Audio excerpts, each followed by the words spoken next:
The world feels a little heavy today after the Charlie Kirk shooting. Not because I am going to mourn that man, but I don't think that anyone should die the way he died. I can't celebrate death. I can't wish for death for people, and I can't celebrate death, even knowing he was a terrible person. My daughter saw the video of what happened to him from up close. Like, I avoided it. I don't want to see it. The human part of me feels for the human in him, because that must have been terrifying. Although I'm guessing he probably didn't know. But this is not something that should be happening in our country, but it happens all the time. And sadly, Republicans don't think that this is going to happen to them. They're fine with school shootings. Thoughts and prayers, thoughts and prayers, thoughts and prayers. I mean, Charlie Kirk himself, what did he say? Gun deaths, unfortunately, are worth it to keep our other God-given rights. And so I see a lot of people posting this online. They're all getting very upset at us, for pointing that out. It's like, I didn't say it. He's the one who said it. He said it, and now he is the one who was sacrificed. No, I'm not condoning it. I don't condone it at all. But kind of, what do you expect? You can't have all of these school shootings and then not do anything about them afterwards, and then have a problem when it's one of your own. I'm curious what is going to happen now, because after every school shooting, the NRA is going to have their stance, and it's somehow going to impact like what the Republican stance is, because the Republican Party is owned by the NRA, which is why after one of the last school shootings, they recommended arming teachers, because we all know that the solution to too many guns and senseless violence is more guns. But that has to be the Republican stance, because the NRA gives a lot of money to the Republican Party.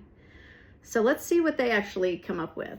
I can't decide if they're going to go with more of the same, or if, because it's one of theirs, then maybe we might make some progress on gun reform. I'd be okay with that. I feel empathy for his wife and children, which is crazy because Charlie Kirk's other quote, I think empathy is a new age term that has done a lot of damage. So based on his own quote, I shouldn't be feeling that for his wife and kids. I should basically just say, tough. That's what he's saying, not me. I'm just repeating what he's saying. But like, if that's the case, and he thinks that empathy is a new age term that has done a lot of damage, then we shouldn't have empathy for other people.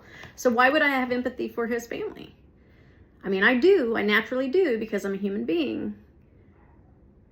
And I just feel that way about other human beings. Clearly he doesn't. And clearly he has paid the ultimate price. The thing is, actions have consequences. The things that you believe and the things that you say and do, they have consequences. This was his consequence. He died at the hands of his very own belief that some deaths are necessary to be able to keep Second Amendment rights. I think we need to be very careful, though, about outright cheering for someone's death. I'm not going to mourn him, not one bit. But I'm also not going to cheer for it, because the world has felt really heavy on me today. Because regardless of who it was that was murdered, somebody was murdered today because of a gun. And then there was a school shooting in Denver on top of it. So what I would like to see, as opposed to us getting on Facebook and Instagram and just going at each other, let's figure out a way that we can actually make progress with gun reform. Let's make some changes. Let's say that people are more important than guns.